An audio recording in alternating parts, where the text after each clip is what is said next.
I was never the kind of woman who believed in omens until the day I found my mother's letter. It was the third Sunday of March, cold wind-gray skies, and the annual family gathering at my old childhood home for what we've called her day, since Mom passed 15 years ago. We never called it a memorial. My sister Nina said it sounded too morbid, and maybe she was right. Morbid would be looking too closely into our family's past. Still, we all showed up, me, Nina, the cousins, her grown kids, the grandkids, even if no one seemed to want to be there. Maybe guilt kept us coming back. Or maybe we all had our own secrets to atone for. I stayed behind after everyone left. I always did. I told them I wanted to tidy up the flowers, but the truth was I needed a moment alone with her. Just me and the woman who raised me, disciplined me, protected me, and in her own way warned me. I was rearranging an old photo frame on her dresser when the corner of a faded envelope poked out from under a stack of yellowing doilies. My hand froze. It was her handwriting. To my oldest daughter, read when you're ready. I stared at it for a long time, my heart doing something I hadn't felt in decades, panicking like a teenager caught in a lie.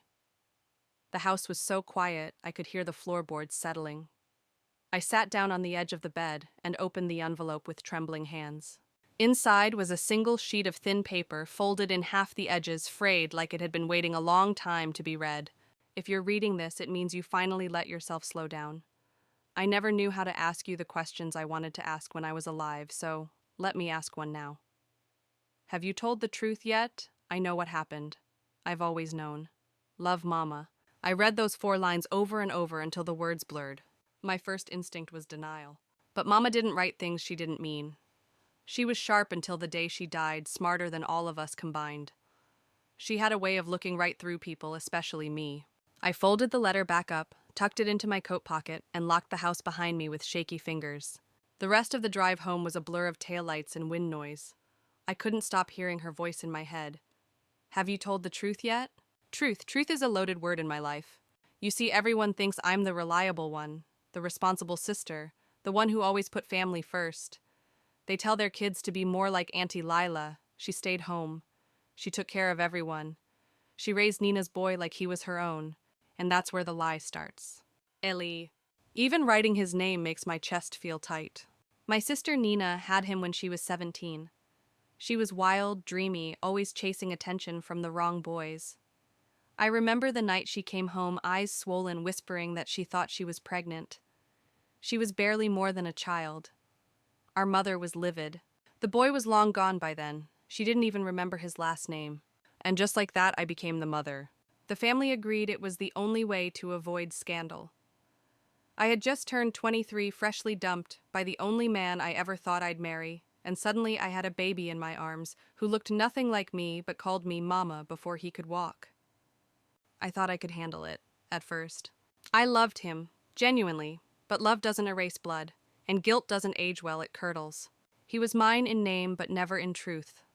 I fed him, changed him, taught him to read. I held him through fevers and nightmares. But every time he looked at me with those blue eyes, I saw her. I saw Nina. I saw what I could never be, his real mother. And over the years, I watched as Nina drifted in and out of his life like a glamorous comet, sweeping in with gifts, disappearing again when things got hard. When Eli turned 16, he asked me, "Why don't I look like you?" I lied. I said he took after his father, a man I invented with features that conveniently explained away what biology couldn't.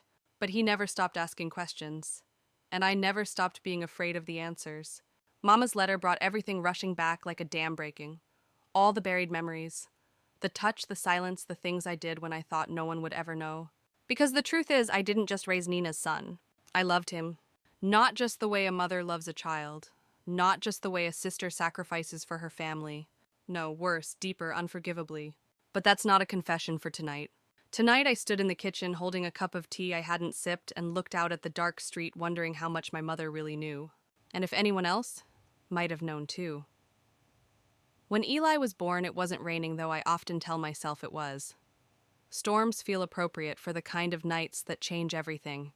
I was the one who held Nina's hand during the delivery. Mama refused to come into the room. She was too angry that her youngest had brought shame to the family, Angry that the father was a mystery, and maybe angrier that we lived in a small town where everyone would whisper. Eli's first cry broke something inside me, not out of joy, not even sadness. It was something more terrifying: attachment, possibility, maybe even hunger. I held him before Nina did. I wrapped him in a blue hospital blanket, stared down into a face that had no idea what it had been born into, and I whispered, "I've got you." And I did. From that moment forward, I had him. I raised him. I became the answer to every question, the hand that soothed, the voice that read stories, the person he looked for in a crowd. But I was also the wall between him and the truth. It wasn't like Nina disappeared. No, that would have made things simpler. She stayed in town, floated from job to job, boyfriend to boyfriend, sometimes coming around for holidays, sometimes not. Eli called her Aunt Nina until he was 7. She liked it that way. It gave her room to breathe and flirt and pretend she wasn't a teenage mother with responsibilities she didn't want. We told everyone the lie, even Mama. She agreed to it begrudgingly, only because the neighbors believed everything I said, and I was the good one. The older Eli got, the more the lines blurred. He'd curl up next to me on the couch, his gangly arms and legs tangled in mine, still calling me Mom, still looking up at me with those blue eyes that didn't match my brown ones. I told myself I was doing the right thing, protecting him, protecting us all. But I lied, not just to him, to myself. I lied when I said I didn't feel a pang in my stomach every time he smiled like that. I lied when I told myself that our bond was natural, healthy, maternal. It wasn't. There was something else living underneath the surface, something I buried so deep I almost believed it was gone. But secrets don't rot, they ripen. And when Eli turned 20, everything began to change. He still lived with me then, working part-time, taking night classes at community college, saving money, so we could maybe get out of this town, as he always said. It was a sweet idea. He wanted to take care of me, called me his ride or die, said no woman in the world could match what I gave him. Some nights he'd cook for me, just the two of us, and we'd laugh, drink a little too much wine. I blamed the closeness on the wine, but it wasn't the wine. There were moments, small split-second moments, when the way he looked at me shifted. I saw it first at the kitchen sink. I had my sleeves rolled up washing dishes. I glanced back to say something, and he was just watching, quiet, still, like I was the moon. I felt that look in places I hadn't felt anything in years.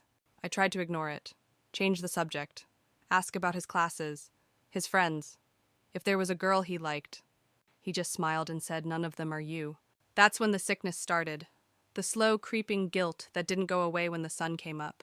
I kept telling myself, "You're his mother. This is just a phase. This is confusion." But even as I said it, I knew it was a lie. I wasn't really his mother, not by blood. And more than that, I hadn't always acted like one. The night everything crossed the line, I wish I could say I didn't see it coming. But I did. I just didn't stop it. It was the night after my divorce became final. My ex-husband had left years ago in spirit, but now the papers made it real. Eli brought home wine and a movie, something funny, something he said would cheer me up. I remember the way he poured the glass, the way his hand lingered just a little too long on mine when he handed it to me, the way he sat close on the couch legs, brushing arm draped behind my shoulders, like it had been 1,000 times before, but this time felt heavier. We didn't finish the movie. I barely remember what it was. I just remember the silence when the credits rolled and neither of us moved. His hand slid down to the small of my back. I should have flinched. I should have pulled away, said something, anything. But I didn't. I turned to him. Our faces were inches apart. He searched mine like he was asking permission, and I gave it. There was no force, no confusion, no excuses. Just want, raw, tangled, terrible want. Afterward, I went to the bathroom and stared at myself in the mirror for over an hour. My skin looked pale. My eyes looked foreign. I had crossed a line I couldn't uncross. Eli knocked on the door once gently. "Are you okay?" he asked. "I'm fine," I lied. The next morning, he made me breakfast like nothing had happened, and I didn't stop him. I didn't stop anything.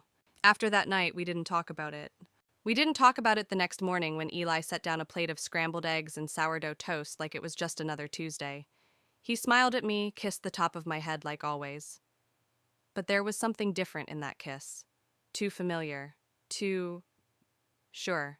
We didn't talk about it that week, even when he started calling me Lila instead of Mom when we were alone. The first time he did it, we were doing laundry. He reached into the basket, pulled out one of my old sweaters, and said, "Lila, you should wear this again. You look beautiful in green." It felt like being touched without contact. My body went still. "Don't call me that," I said too quickly. He just smiled. "It's your name." Yes, but not to him. I spent that night staring at the ceiling, lying next to the ghost of every decision I'd made over the last 20 years. All the lies, all the sacrifices, all the excuses I'd whispered to myself like bedtime lullabies. I'm doing what's best for Eli. He needs stability. I'm the only one who truly loves him. But love, I was starting to realize, can be warped by loneliness. What we had wasn't mother and son, and it wasn't exactly lovers either.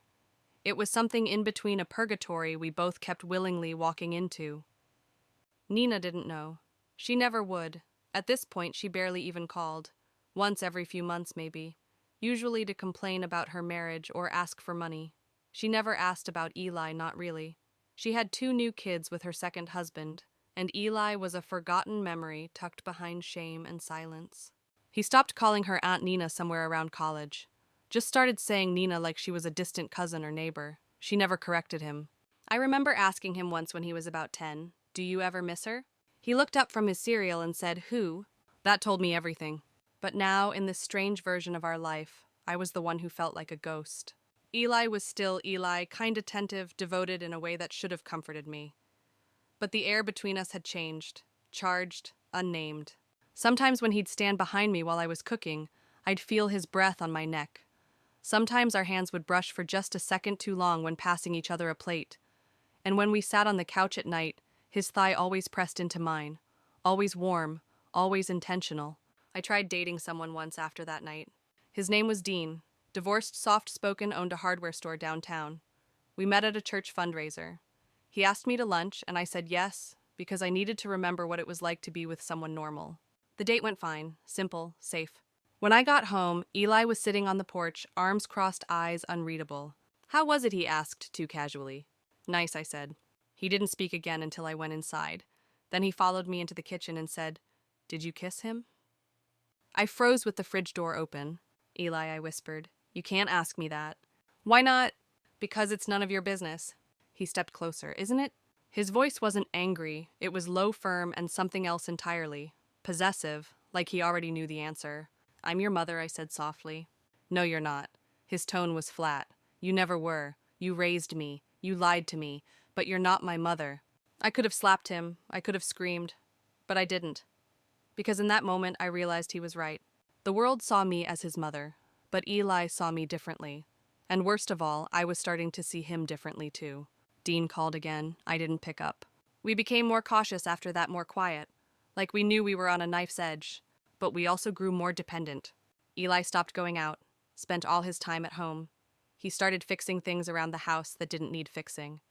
He'd cook elaborate meals, draw me baths, leave notes on my pillow. I should have felt smothered, but I didn't.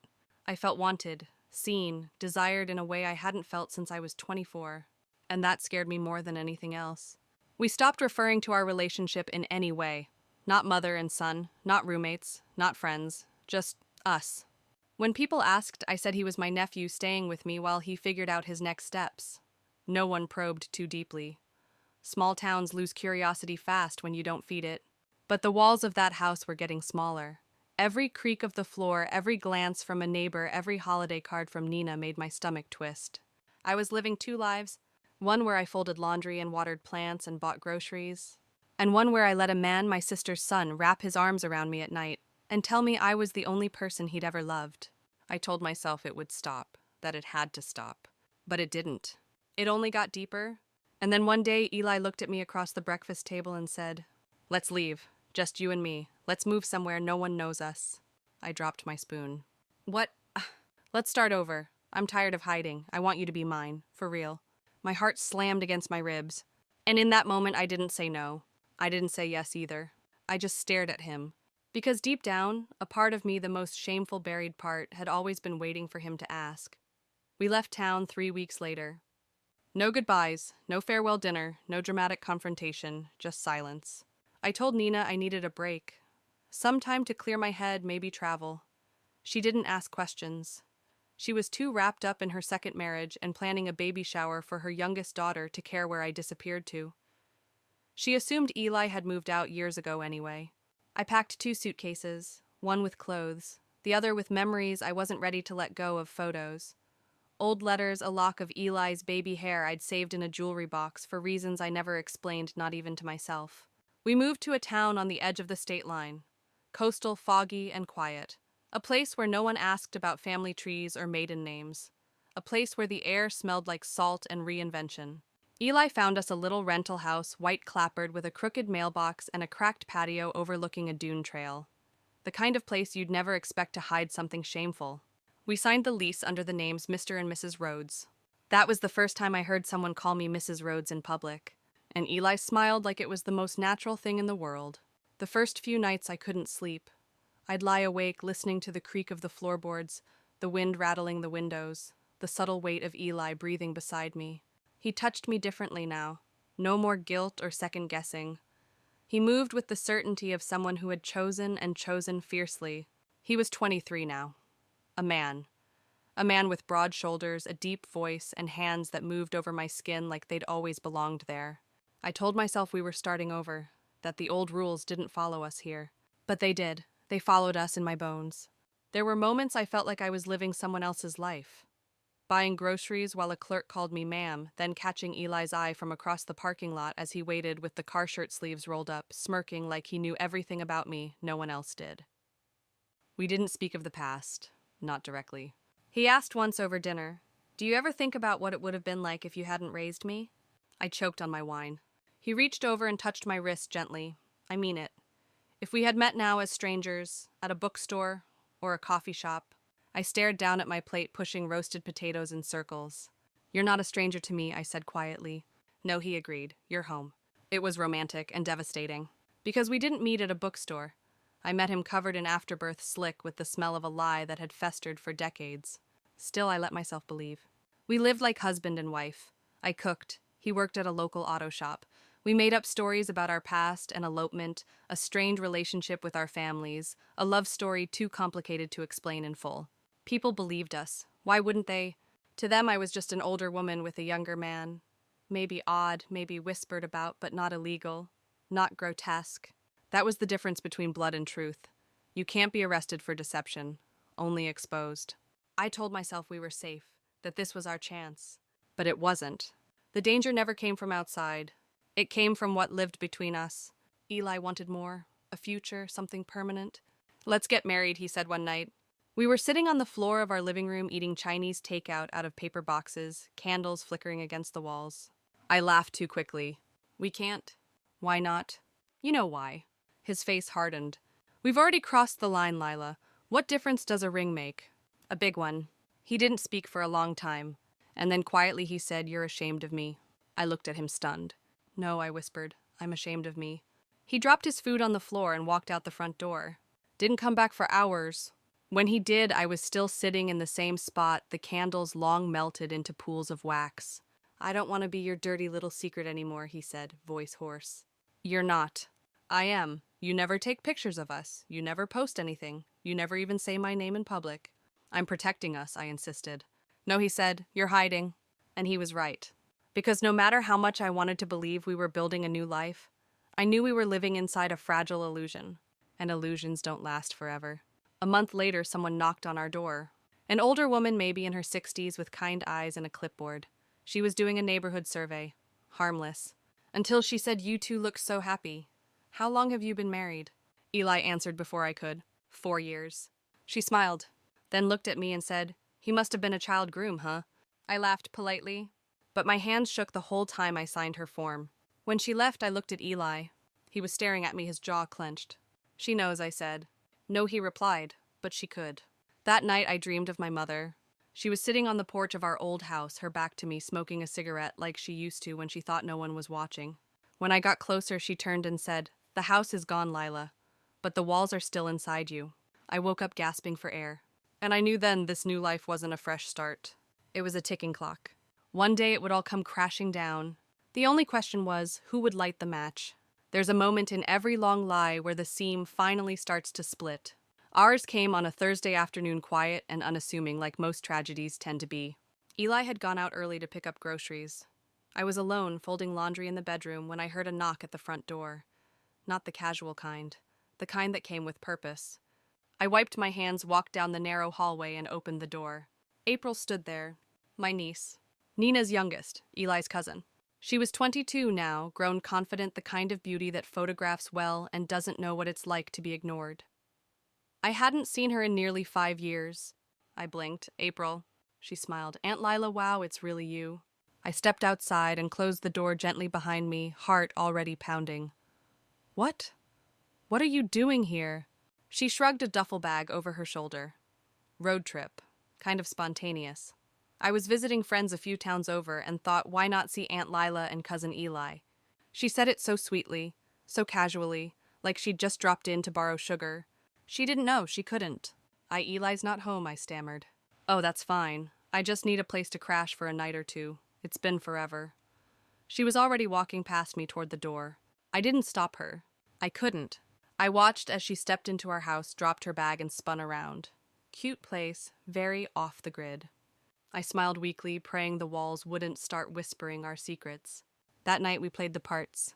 Eli came home to find her sitting on our couch, thumbing through a magazine. His face froze. April jumped up. Surprise! He forced a smile. Wow. Hey, didn't expect you. She hugged him tight. Too tight. I watched them closely. The tension in Eli's shoulders. The flicker of recognition in her eyes. The long silence that followed. They made small talk. Caught up on family.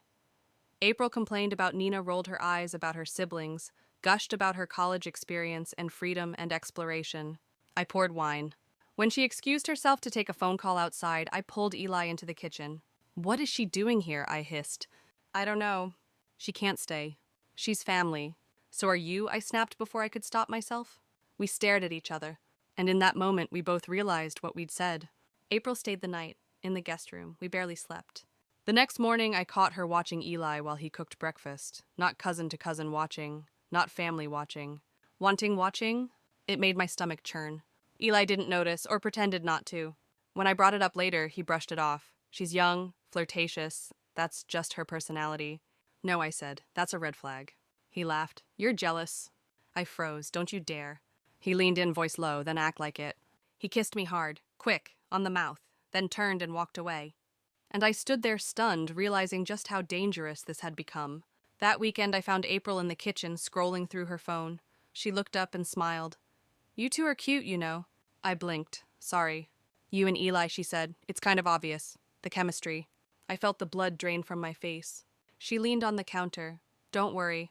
I'm not judging. I've seen things, done things. People are complicated. April? I'm not blind Aunt Lila, or stupid. He doesn't look at you like a son looks at a mother. My knees went weak. I figured it out years ago, she continued soft. I just didn't want to believe it. I sat down hard. Don't worry, she said again. Your secret's safe with me.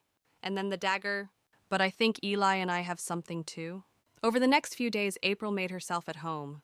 She borrowed my clothes, wore my perfume, laughed too loudly at Eli's jokes, brushed her fingers down his arm when she passed him in the hallway. And Eli let her. He said nothing, did nothing, but I could see it, how the attention flattered him, how the hunger in her eyes awakened something in him that I had only seen in the beginning before our lives started fraying at the edges. I watched it all unfold like someone watching their house burn from the sidewalk. I didn't know whether to scream or run inside and try to save what was left. Then came the final crack. I walked into the living room late one night after a fitful nap to find Eli and April sitting on the couch. Too close. Too quiet. He was leaning in, whispering something into her ear. She laughed, low, sultry. She put her hand on his thigh. My world tilted. I cleared my throat, loud. They jumped apart like children caught stealing. April stood quickly. Night, she said, breezing past me without meeting my eyes. Eli didn't speak, just stared at me. And in his eyes I saw it. The truth I had never wanted to admit. This had never been about love. It had always been about escape. I didn't speak to him the next day. I didn't cook. I didn't clean. I sat on the edge of the bed holding my mother's old locket in one hand and the bitter knowledge in the other. He came in that evening, stood in the doorway. She's gone, he said softly. Why? I told her to go. Why now? He didn't answer. I finally looked up. His face was hollow, tired. Like he'd seen the same truth in himself that I had. "We need to stop this," I said. He sat beside me. "I can't," he whispered. And neither could I. I thought we could survive it, what happened with April. That after she left, things would settle back into the illusion we'd so carefully built. I even tried to pretend it had never happened. Tried to cook again. Fold laundry again. Smile again. But something had shifted in Eli. It was in the way he looked at me, like he was searching for something I didn't have anymore. Or maybe never did. We didn't speak about April. We didn't speak about much at all. The days became mechanical. The nights colder. Eli stopped reaching for me in the dark, and I stopped pretending not to notice. Then on a Tuesday morning, the silence cracked. He brought in the mail, tossed it onto the kitchen table like always, but one envelope landed face up. A cream-colored envelope with elegant handwriting. I knew it before I even picked it up. Nina. Her name stared up at me like a slap. Ms. Lila Harris, CO Mr. Eli Rhodes. No return address. Just her name. I froze. "Did you give her our address?" "No," he said without hesitation. "She must have gotten it from April." I sat down slowly, the envelope trembling in my hands. "I haven't heard from her in years," I whispered. "Open it," he said flatly. I didn't want to. I was afraid of what she might know. Afraid that somehow April had told her everything. I slid my finger under the flap and pulled out the letter. "Lila, I don't know if this will reach you. I don't even know if you'll read it. But I've had dreams lately. Dreams of Mama. And in those dreams she keeps saying, 'Fix it before it's too late.' I think she meant us. I think she meant Eli. I know I made mistakes. But you took something from me. Something I can't get back. And now I feel him slipping through my fingers like water I never truly held. Please, Lila, call me." "Nina?" There was no accusation, no threat.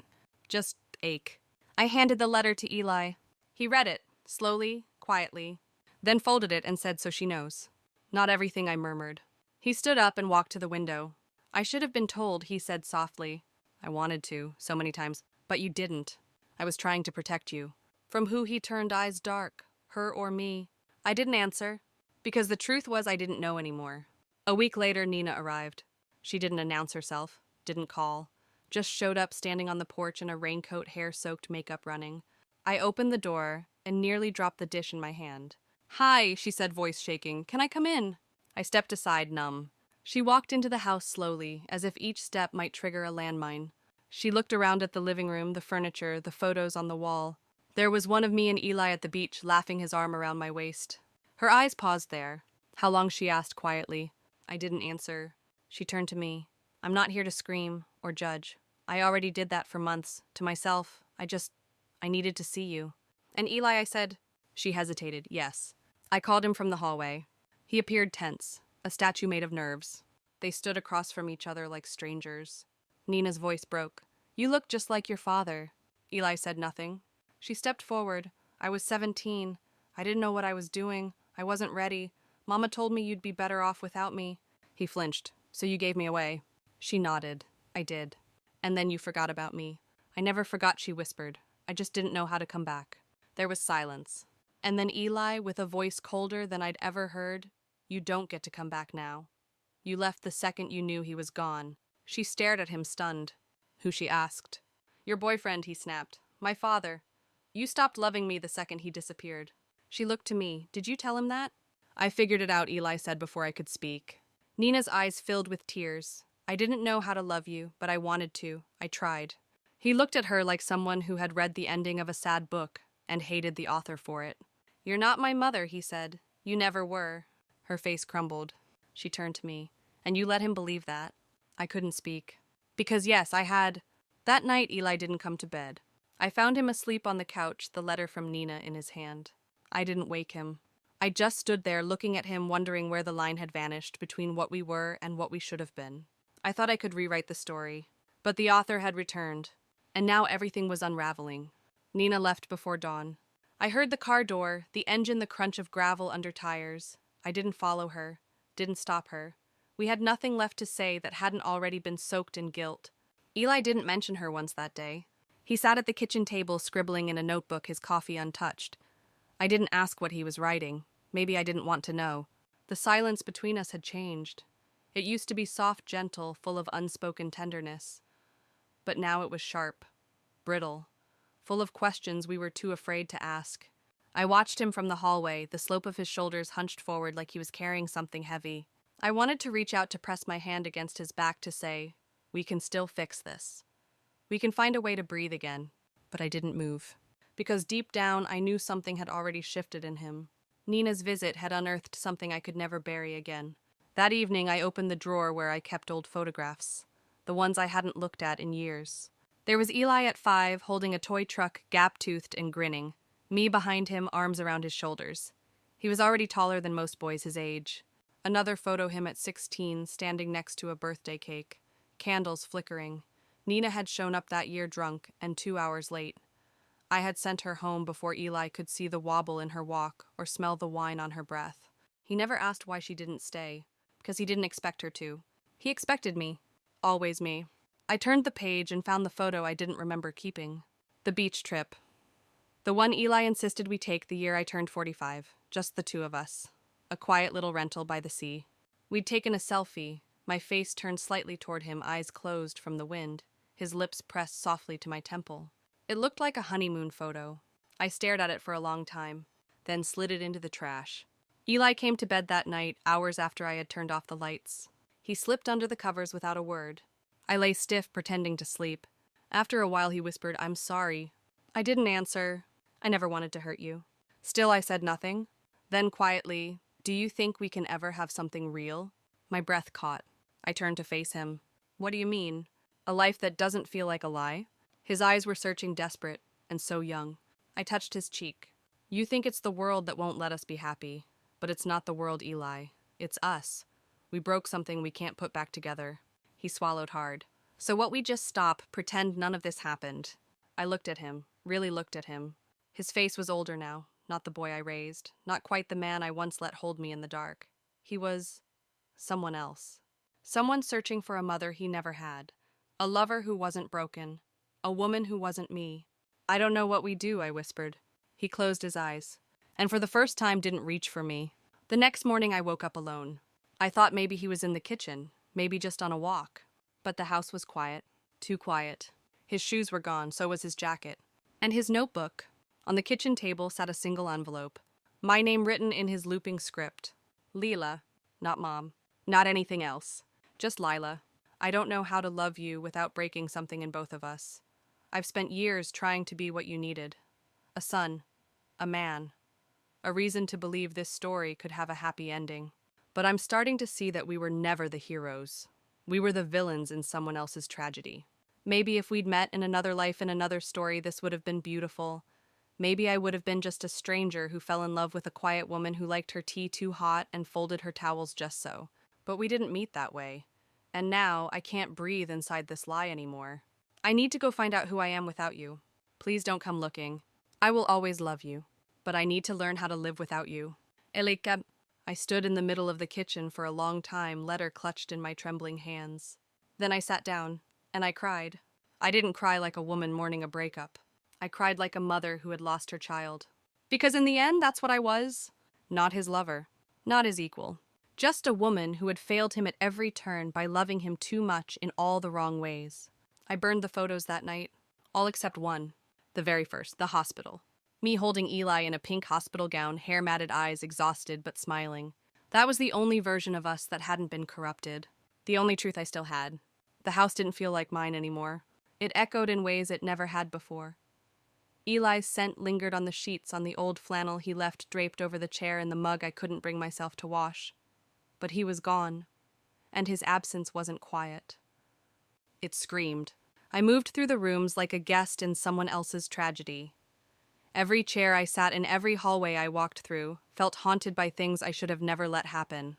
2 days after he left, I stood at the window and stared out at the fog rolling off the ocean.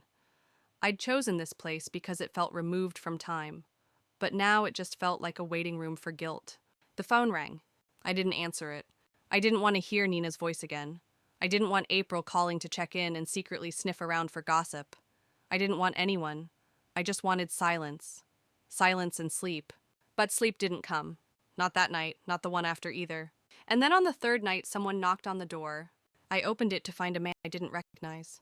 Late 30s, dressed in black slacks and a thin gray sweater.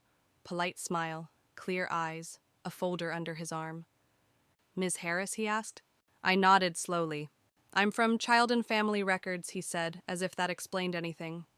"We've received a petition to unseal adoption documents involving a minor from 31 years ago. It's related to you." My blood ran cold. "Eli," I whispered. He nodded. "He's filed a request to learn the full identity of his biological parents' legal guardianship history and the circumstances of his custody." I stepped aside, letting him in on reflex. He sat at the kitchen table like he'd done this before, opened the folder and spread out several documents. It was all there. Eli's birth certificate, the sealed custody agreement signed by my mother, Nina's minor consent forms, my signature. "You listed yourself as the legal guardian when he was 8 months old," the man said. I said softly. Until I wasn't, I finished. He looked at me measured. He's also asked whether there were extenuating circumstances around the change in his familial role, emotional, financial, or otherwise. "Is that code for something?" I asked, my voice sharper than I intended. "No, ma'am," he said, "but the language allows for broad interpretation. Family trauma, misappropriation of identity, emotional overreach." Overreach. The word nearly knocked the breath out of me. He handed me a form. "You have the right to respond, to include your own statement. It's not mandatory, but in cases like this, it's often the only voice people never get to hear." I stared at the page. He left after that.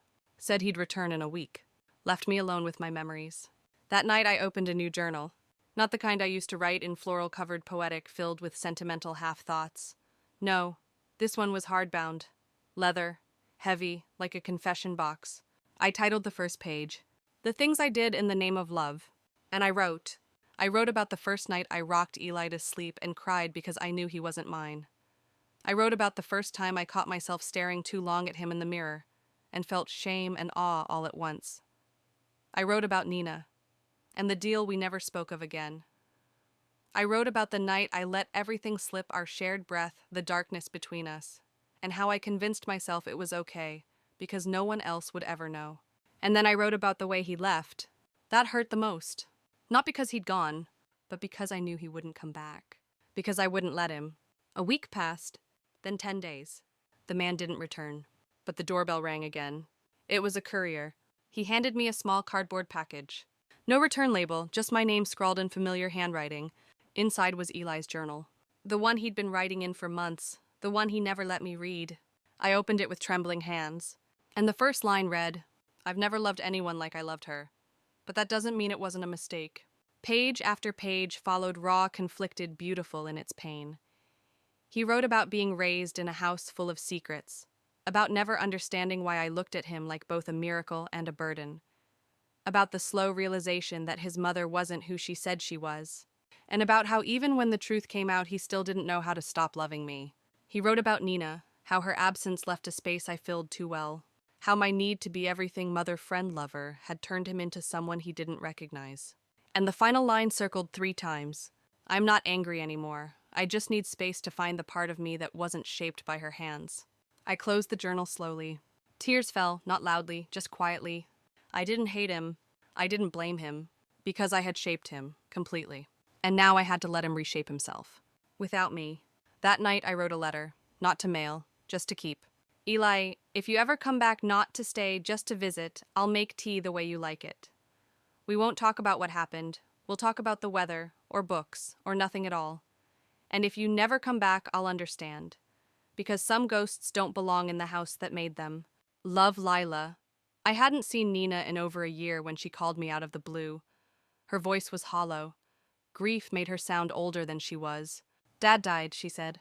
"Massive stroke. Gone before the ambulance arrived." I didn't know what to say. We hadn't talked since she came to the house the day everything began to unravel. Our conversations since had been short, bitter, and only when absolutely necessary. But now death had made a polite excuse for reunion. "Are you coming to the funeral?" she asked after a long silence. I didn't want to, but I said yes. Not because I missed him, but because there was one more chapter I needed to close. The funeral was held in the same church where Eli was baptized. I hadn't been inside in over 2 decades, and everything smelled like dust and lilies. The same pastor, now older and slower, stood at the pulpit with a kind of practiced melancholy. There were the expected faces, distant cousins, old friends, neighbors who hadn't seen us since we were girls. I kept my head down, wore a black hat, said nothing. Nina sat in the front row, flanked by her husband and 2 children. She looked composed, but I knew better. Her hands trembled when the music started. I slid into the back pew unnoticed, until the doors opened, and Eli walked in. He was taller than I remembered. His hair, longer, darker. A beard now softened the sharpness of his jaw. But those eyes, God, those eyes were the same. The same ones that used to search for me in the crowd. The same ones that used to wake me in the middle of the night just to say I had a bad dream. He scanned the church, his gaze landing on Nina first. She stiffened but didn't turn. Then his eyes found me. He didn't smile. He just gave a slow, almost imperceptible nod, and sat alone in the row behind his mother. After the service, the family gathered outside for the burial. I stood to the side, not ready to go near them. Eli stood a few feet away, hands in his pockets, eyes on the ground. Then I saw Nina approach him. I watched them talk stiff at first, then something shifted. She reached for his hand. He didn't pull away. She cried. He let her. Something softened in me watching them. Like maybe they were beginning again in a way I never could. It was at the reception when the past finally demanded its reckoning. We were in the church hall pretending to be normal. Cups of coffee, finger sandwiches, awkward condolences from people who remembered us as the Harris sisters, inseparable back when innocence still coated our lives like sugar. I was heading toward the door when a woman stopped me. She looked vaguely familiar. Tall, severe, dark red lipstick on thinning lips. "Lila, isn't it?" she said. I nodded slowly. "You don't remember me, do you?" she asked. "I'm sorry." "Carol Freeman. I was your mother's nurse back when she was in hospice." My heart stopped. She leaned in, her voice low. "Your mother told me something before she passed, about Eli, about the arrangement between you and Nina." She was worried. I swallowed hard, worried. "She said she'd kept your secret long enough, but that you were slipping, that the boy didn't know the truth, and that you were too close." A cold sweat broke down my back. She asked me to deliver a letter to Nina if anything ever happened to her, but I couldn't bring myself to do it. I didn't want to get involved. She pulled a small envelope from her purse. "I found this in my desk drawer last week. I was cleaning out old files. I think it's time." She handed it to me. To Nina it read, in my mother's handwriting. "Maybe it would have changed things if I'd given it to her back then," Carol said. "Maybe not." And with that, she was gone. I stared at the envelope for a long time. Then slowly I walked across the room. Nina was seated at a table sipping coffee, her face pale. I sat down across from her without asking. "What do you want?" she said, not looking up. I placed the envelope between us. Her gaze dropped to it, then froze. Her fingers reached for it, tentative, then clutched tight. "What is this?" "From Mom," I said. "She gave it to her nurse, years ago." Nina's lips pressed into a thin line. She didn't open it there. She stood. "I'll read it alone." "Of course," I whispered. Before she walked away, she paused. "You were right," she said without turning around. "About Eli, about what he needed. I couldn't give it, but you gave too much." Then she left. And I sat there staring at the empty space she'd left behind, wondering if she meant it as forgiveness or accusation. Maybe both. I didn't speak to Eli at the reception. We crossed paths once near the coat rack. He nodded again. A quiet acknowledgement. Before he left, he slipped something into my hand. A folded note. I waited until I got to my car to read it. "You were right to let me go. Some love stories don't belong in the light. But I remember every page. I drove home in silence. The road felt longer than usual. When I got inside, I poured myself a glass of wine and sat by the window, the sky turning copper with the late afternoon. I thought of Mama, of the secrets she carried, of the secrets she passed on, and how maybe in her own way she had been trying to save us all along. But the truth? Some legacies can't be untangled, only survived. A month passed after the funeral. The seasons shifted. The fog lifted from the coast and gave way to warm, aching sun. Tourists started returning. The grocery store got busier. Life somehow went on. But not for me. For me, it stayed paused, stuck between letters never sent, and memories I couldn't fully trust. I didn't hear from Eli. Not a call, not a postcard, not a stray text at 2 a.m. like he used to send just to say, "I had a dream about you."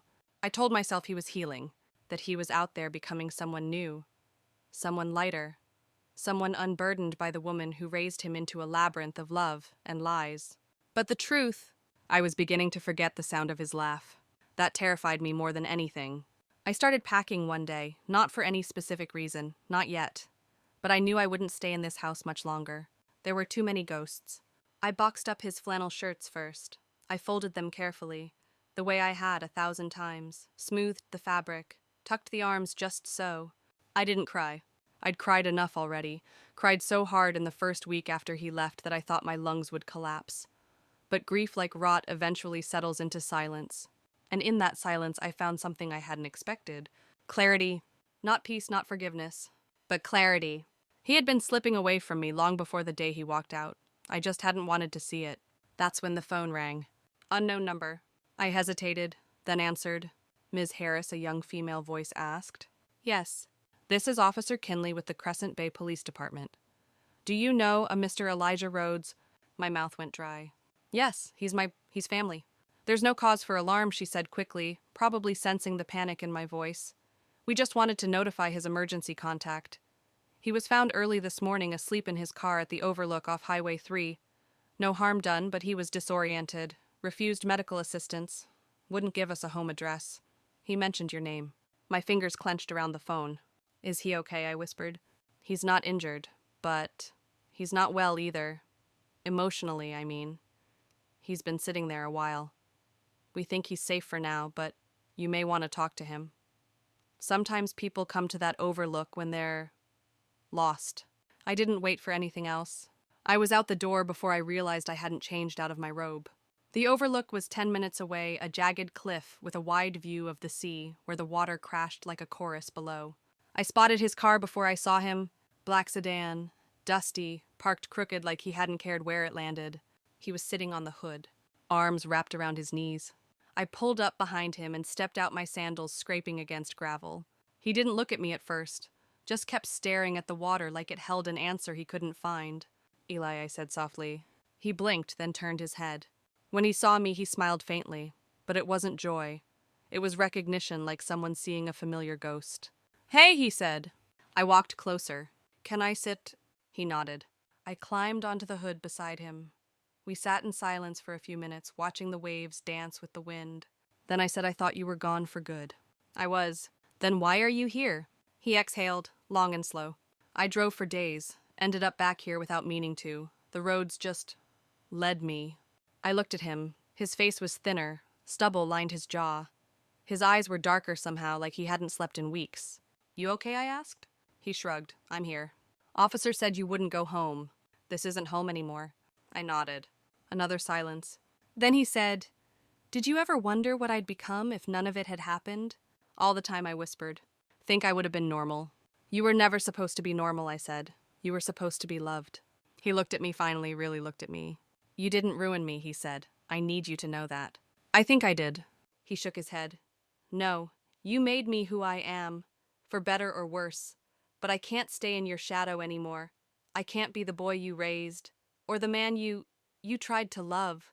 I didn't try, I said softly. I know. Another pause.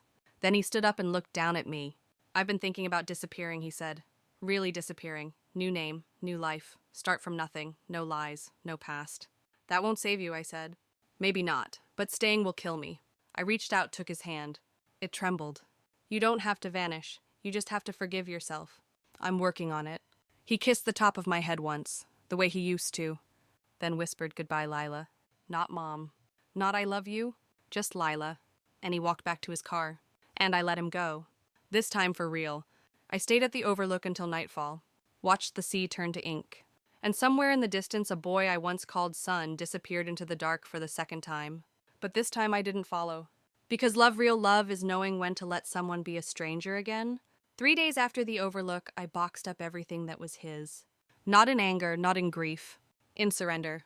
I was finally ready to let the past live where it belonged behind me. There were so many things. A drawer full of childhood drawings he made when he was my son. Birthday cards with shaky signatures. That blue ceramic cup he made in his 9th grade art class, the one he insisted I use for my morning coffee every day. His books dog-eared and underlined. A faded beach towel from our only vacation. And the journal he sent me, that stayed on the shelf. That pain, I still wasn't ready to part with. But the rest, his sweaters, his flannels, his music, the quiet things he left behind, I folded them neatly into one large brown shipping box. I wrapped it all like I was wrapping a gift. And maybe in a twisted way it was. I sealed it with tape. On the outside, I wrote the only address I had, a P.O. box he had scribbled on the last page of his journal. No note, no return label, just the box, just the weight of everything we never said. That night I dreamed I was swimming. The ocean was calm, the water warm. I swam farther and farther from the shore, unafraid, until I reached a place where I could no longer see land. And then I saw him, Eli. Not as he is now, but as he once was, 6 years old in overalls, holding a yellow plastic shovel, laughing in the surf. I called out to him. He didn't answer. He just turned and walked into the waves, disappearing beneath the surface. I woke up choking on my own breath, the sheets twisted around me like seaweed. I didn't sleep again that night. The next morning, the mailman knocked on my door. He held a small box, lightweight, wrapped in craft paper. No return name, but the handwriting was unmistakable. Eli's. I opened it slowly, sitting at the kitchen table, where he once told me he loved me for the first time. Inside was a photograph, old, worn at the corners. It was me, holding him, on the porch of Mama's house. He couldn't have been more than 5. His arms wrapped around my neck like I was the only safe place he knew. I was smiling down at him. Not the posed smile of family portraits, but something real, something radiant. On the back of the photo, one line, "This is the only version of us I want to remember." Below it, a P.S. scribbled like an afterthought. "Thank you for giving me a place to belong even if we got lost inside it." I stared at that photo for a long time. I couldn't cry. There was nothing left to mourn, only something to carry forward. That week I began preparing to leave the house. Not in the way I'd tried before, packing in panic, running from shame. This time it was calm, quiet. I canceled the lease, donated furniture, gave away books. When I walked through the empty rooms for the final time, I wasn't haunted anymore. They were just walls. I closed the door behind me with one last look at the porch, the place where I once held a boy who believed I was his mother. And in some ways, maybe I always had been. But I wasn't anymore. And that had to be okay. I took the long route back to the coast. Drove for hours with the windows down, the wind in my hair like I was 25 again. No destination, just motion. At a roadside thrift shop near the edge of a seaside town, I found an old blue typewriter in the window. $12. I bought it. That night I sat in a tiny rented room and typed the first line of something new. There once was a woman who loved so much she mistook it for truth. It wasn't a novel, not yet. Just a page. But it was mine. It wasn't for Eli, it wasn't for Nina, it wasn't for Mama. It was for me. Sometimes I still wonder where he is. If he's found peace, if he ever looks back. I don't expect him to come visit. I don't wait for a call. But I keep the photograph on my nightstand. Not to remember what we were, but to remind myself what I gave and what I let go. Because some love stories are meant to end, and some endings are the only way to survive. It was a rainy Wednesday when I met the man at the bookstore. I hadn't spoken to anyone beyond a clerk or a passing neighbor in nearly a month. My days had found a rhythm: early walks, quiet meals, short letters I wrote to myself and never mailed. Healing, if you could call it that, is more repetition than revelation. The bookstore was a small one tucked between a candle shop and a bakery with faded window lettering and shelves that leaned like tired shoulders. I went in for an old copy of Middlemarch. I hadn't expected anyone else to be browsing in the poetry section, but there he was, tall, gray-haired, wire-framed glasses, reading the back of a Mary Oliver collection like he was memorizing it. He looked up when I reached past him. "Oh," he said, stepping aside. "Sorry, you first." I smiled politely. No rush. "Poetry's always the slowest aisle," he said. "Everyone pretends they're looking for something deep, but really they just want to feel understood." I blinked at him. "That's unexpectedly honest," I said. He chuckled. "Well, I'm a retired therapist. I gave up couches and started collecting couplets." That made me laugh genuinely. Probably the first real laugh since Eli had vanished from my life. He extended his hand. "I'm Thomas." "Lila," I said. And just like that, the moment lingered. We didn't exchange numbers that day, but the next week I saw him again. Same bookstore, different shelf. "You again," he said. "You haunting the fiction now?" He smiled. I thought I might try rewriting mine. That time we had coffee. Sat by the window while the rain misted the glass and talked about nothing in particular: books, music, the ocean. He didn't ask about my past and I didn't offer it, which in its own way was a gift. The third time we met, I told him I used to be a mother. It just came out, We were standing in the bakery next door waiting for warm bread. He'd said something about his daughter living across the country, how they talked but weren't close. And I said I raised a boy, not biologically mine, but he was mine for a time. He looked at me with a softness I didn't expect. Not pity, not curiosity, just patience. Do you talk to him still? I shook my head. No. Do you miss him? I paused. Then answered honestly, I miss who he thought I was. Thomas nodded slowly. I think a lot of parents miss the versions of themselves they were to their children. Before things got complicated. I didn't ask him what complicated meant in his world. We both had ghosts. We just fed them different kinds of silence. We began meeting weekly. Not dates, not plans. Just arrivals. Sometimes he'd be there first, sometimes I would. Sometimes we'd talk for hours. Other times we'd just sit in the same room and read. It was the quietest companionship I'd ever known. And slowly the ache inside me became something I could live beside. One day I brought him a poem. Not one I had written, but one Eli had once loved. He read it aloud to me in the middle of a snowstorm when we lost power and sat under blankets for hours. Thomas read it slowly, carefully. When he finished, he looked up. That's beautiful, he said. I nodded. I used to be someone else, I whispered. Not better, not worse, just different. Aren't we all, he replied. Then he reached across the table and took my hand. Not as a man taking ownership. Not as a son needing comfort. Just two people weathered and unafraid. That night I dreamed of Eli again. But this time he wasn't a boy. He was a man, standing on a porch that didn't exist. He held a camera in one hand and waved at me with the other. He looked peaceful, like he had finally forgiven me, and maybe in that dream I forgave myself too. A week later a postcard arrived. From Colorado. No name, no return address, just one line. You were the beginning, not the end. I read it once, then tucked it into my journal and never spoke of it again. Because not everything has to return in order to be real. Some love is meant to pass through us, change us, and move on. That spring I started writing again in earnest. I called the manuscript The Woman Who Loved Wrong. It wasn't just about Eli. It was about me. About all the parts of myself I'd abandoned, confused for love, reshaped in guilt, and eventually claimed again. Thomas read the first 3 chapters and cried. Not loudly, just a single tear slipping down his cheek. He kissed my temple and said, write the whole thing. People like us, we're not mistakes, we're stories, unfinished ones. I don't know what the future looks like. I don't know if Eli will ever come back, or if Nina will ever forgive me fully, or if I'll ever walk through the old town without flinching at the ghosts on every street. But I do know this, I am not the woman I was, and that's enough. For now, I used to believe closure came in the form of a reunion, a door creaking open, a familiar voice calling your name, a hug that says, I know what you did and I still choose you anyway. But I've lived long enough to learn that closure doesn't always knock. Sometimes it just stops showing up, and you're left sitting with the silence waiting for something that no longer owes you an answer. That's how I felt about Eli. Until the day I sat down and wrote him a letter I never intended to mail. Eli, I don't know if you'll ever read this. I don't even know if I'll ever send it. But I need to say things, and paper's the only place they come out straight. There's not a day that goes by I don't think of you. Not out of guilt. Not even regret. But something deeper. Like my soul still knows the shape of yours. I don't pretend anymore. I know what I did. I know what we did. I know it was wrong in ways I can't fully name, but also, I know it came from a place that was trying in its own warped way to love. You were my light, my joy, my reason, and when you looked at me like I was your whole world, I didn't have the strength to look away. But I do now. You don't need to come back, Eli. Not for me. Not for anything unfinished. You owe me nothing. But I owe you something, my release. So here it is. I release you. From the boy you were when I claimed you. From the man you became trying to make sense of us.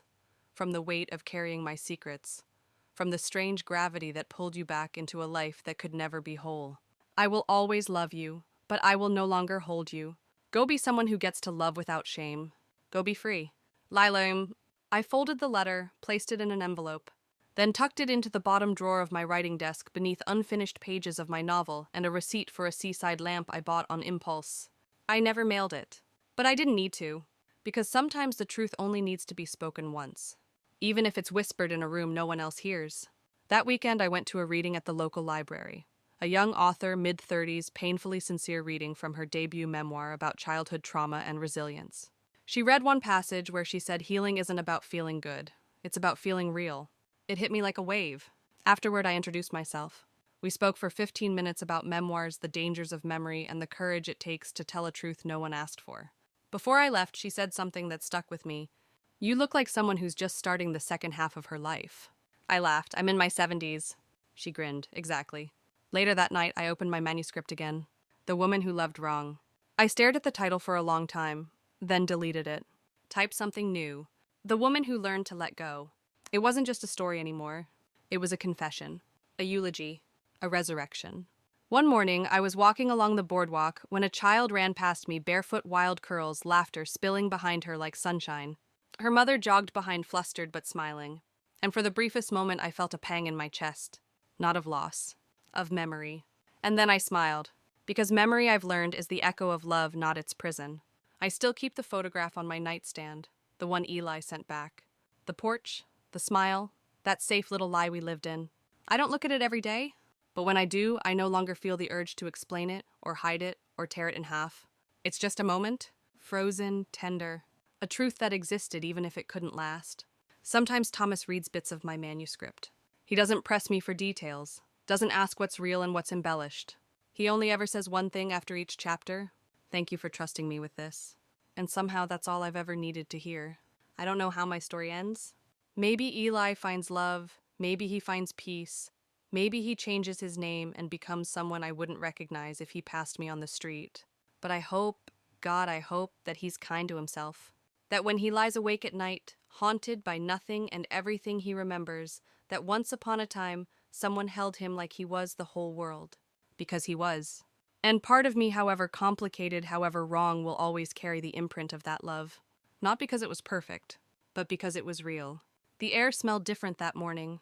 Warmer, salty air. Like the season had finally given up its chill and offered something gentle in return. I sat on the back deck with a mug of coffee, watching the tide roll in. The sea had become my only calendar, its moods my measure of time. Thomas came over with croissants wrapped in brown paper.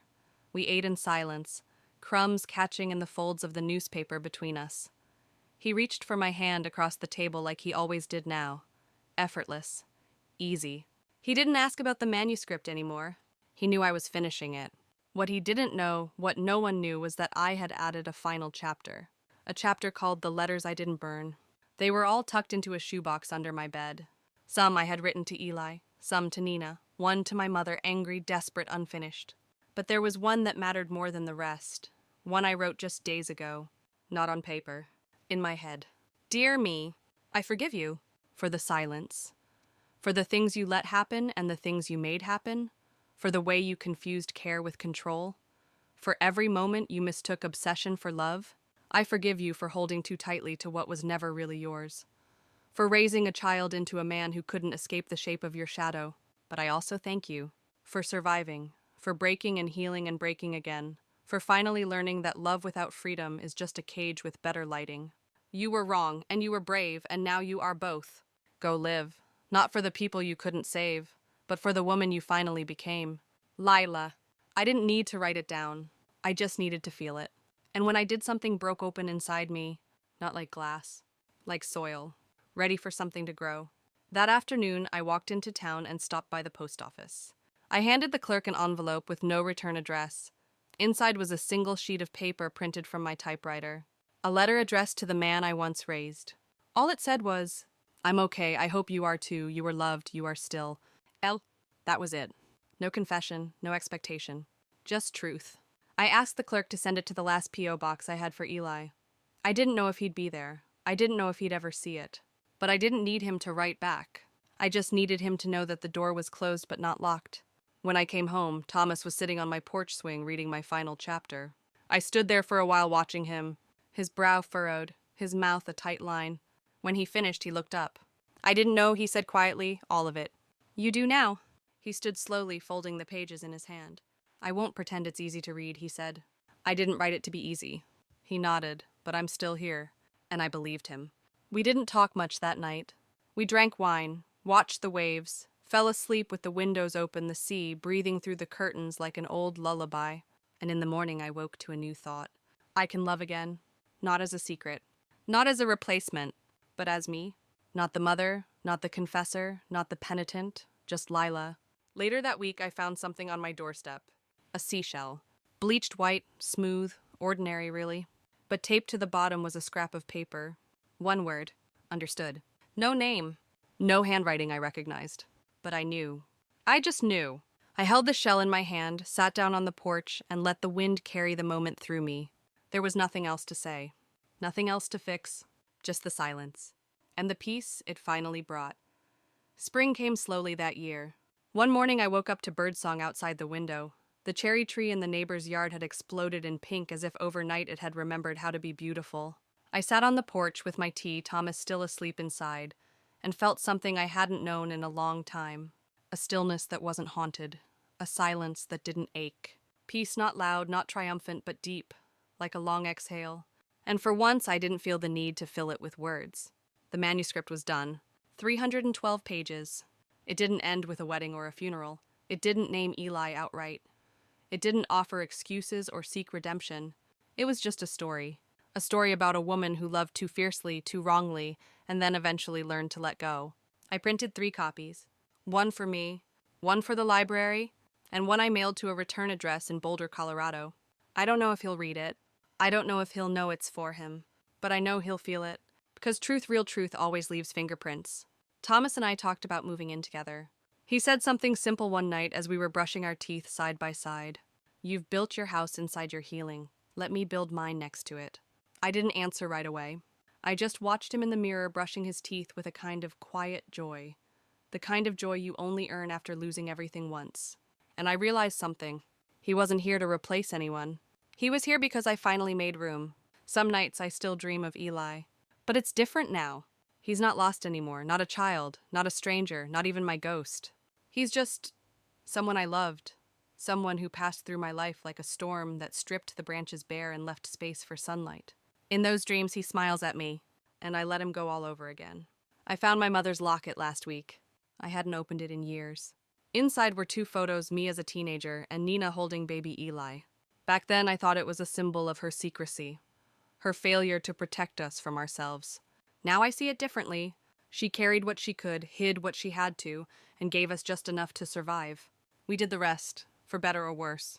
At the final reading of my manuscript at the local cafe, I chose to end on a passage not from the book, but from my journal. There is no neat conclusion to a life like mine. No cinematic redemption. No applause. Just a quiet woman on a porch watching the sea, hoping that the ones she loved found peace in the places she couldn't follow. The room was silent when I finished. And then someone clapped. Then another. And then the whole room. Not because it was a triumph, but because it was true. A week later, I got a package in the mail. No note. Just a small secondhand book. Leaves of Grass by Walt Whitman. Inside the cover, a line underlined in pencil. I bequeath myself to the dirt to grow from the grass I love. If you want me again, look for me under your boot soles. I smiled. No signature, no return label. But I knew. And that was enough. Thomas and I planted a garden that spring. Not big, just enough for herbs, tomatoes, a few wildflowers. I kept a single empty patch of soil near the back fence. For what he asked. I shrugged. For whatever comes next. He kissed my forehead and went back to planting basil. So here I am, 74 years old. Once a sister, once a mother, once a secret. Now just Lila, a woman who loved, who lost, who lived. And when the sea calls as it always does, I walk to it barefoot. Let the waves touch my ankles. And whisper I'm still here. Because I am. Still here, still standing, still writing the next chapter. But this story, it's done. And somehow that's the beginning of everything else.